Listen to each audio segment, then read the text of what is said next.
தமிழ் தேசிய தலைவர் எங்கள் உயர் தலைவர் மேதகு பிரபாகரன் அவர்களை நெஞ்சில் ஏந்தி அண்ணன் செந்தமன் சீமான் வழியில் பயணித்துக் கொண்டிருக்கும் என் அன்பு உறவுகள் அனைவருக்கும் வணக்கத்தை கூறி, நாம் தமிழ் கட்சி மேடை அமைத்திருக்கிறது. அவர்கள் என்ன கருத்தியல் இங்கு கூறப்போகிறார்கள், நடக்க இருக்கின்ற நாடாளுமன்ற தேர்தலில், சட்டமன்ற தேர்தலில் என்ன மாற்றம் நடக்க போகிறது என்று எங்களை உற்று நோக்கி கொண்டிருக்கும் என் அன்பு சொந்தங்களுக்கு மாலை வணக்கம். இன்று தமிழ்நாட்டில் அரசியல் களம் ஒரு பிராக்டிக்கலா உங்களுக்கு கண்முன்னே திராவிட கட்சிகள் உங்களுக்கு ஒரு சாம்பிள் காட்டி கொண்டிருக்கிறாங்க. என்ன தெரியுமா? பட்டாசு தொழிற்சாலையில் விபத்து ஏற்பட்டால் தன் பிள்ளைகளுக்காக, தன் குடும்பத்திற்காக, தன் மனைவிக்காக தொழிலுக்கு செல்லும் கணவன் மனைவி பட்டாசு தொழிற்சாலையில் பாதிப்படைந்து விபத்தடைந்து கொல்லப்பட்டால் நஷ்டஈடு வெறும் 3 லட்சம் தான். ஆனால் கள்ளச்சாராயம் குடித்து இறப்பவனுக்கு 10 லட்சம். இது எவ்வளவு பெரிய ஒரு கேவலம் என்பதை இந்த தமிழ் சமூகங்கள் புரிந்து கொள்ள வேண்டும். தன் குடும்பத்திற்காக விபத்தில் சிக்கியவனுக்கு 3 லட்சம். தன் குடும்பத்தையும் இந்த சமுதாயத்தையும் இந்த சட்டத்தையும் மதிக்காமல் கள்ளச்சாராயம் குடித்து இறந்தவனுக்கு 10 லட்சம்.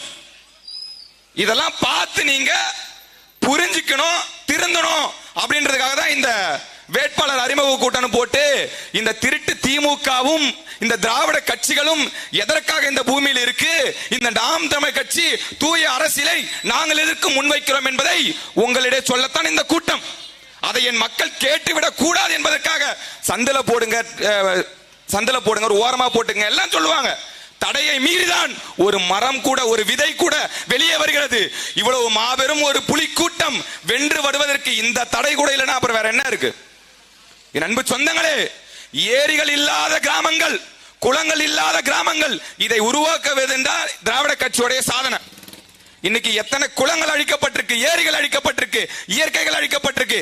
இதுதான் இவனுடைய சாதனை. இன்னைக்கு ஊருக்கு எத்தனை ஓட்டு இருக்கு, அந்த ஓட்டுல எத்தனை பேர் சாகாம இருக்காங்க, உயிரோட இருக்காங்க, எத்தனை வாக்கு திமுக விழும், எத்தனை வாக்கு நாம் தமிழ் கட்சிக்கு விழுன்னு கணக்கெடுக்கிற இந்த திராவிட கட்சிகள் ஒரு நாள் உங்களுக்கு சாலை இருக்கா, குடிநீர் இருக்கா, நல்ல மின்சாரம் வருதான்னு கணக்கு எடுத்திருப்பாங்களா? நமக்கு வேண்டியது என்ன என் அன்பு சொந்தங்களே? நமக்கு வேண்டியது சரியான சாலை, சரியான கல்வி, சரியான மருத்துவம். இது நமக்கு கிடைக்குதா? கிடையாது. இன்னைக்கு ஒரு சின்ன தனியார் நிறுவனம் நடத்தக்கூடிய தனியார் பள்ளி, தனியார் கல்லூரி, தனியார் மருத்துவமனை, ஒரே ஒரு முதலாளி நடத்தக்கூடிய மருத்துவமனைக்கும் கல்லூரிக்கும் விளம்பரம் போடுறான். எங்க கல்லூரியை போல சிறந்த கல்லூரி எதுவும் கிடையாது, எங்கள் மருத்துவமனையை போல சிறந்த மருத்துவமனை எதுவும் கிடையாது என்று விளம்பரம் போடுறாங்க. நம்ம தொலைக்காட்சியில பார்க்கிறோம்.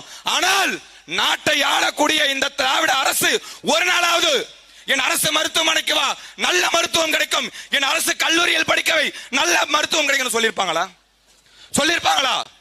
நாங்கள் கேட்பது, ஒரு வீட்டில் ஒரு பிள்ளைக்கு அரசு வேலை கொடுத்து விடு, நானே வாங்கிப்பேன் எல்லாத்தையும், நீ இலவசமா கொடுக்கிற எல்லாத்தையும் என்னால சொந்தமா வாங்கிக் கொள்ள முடியும்.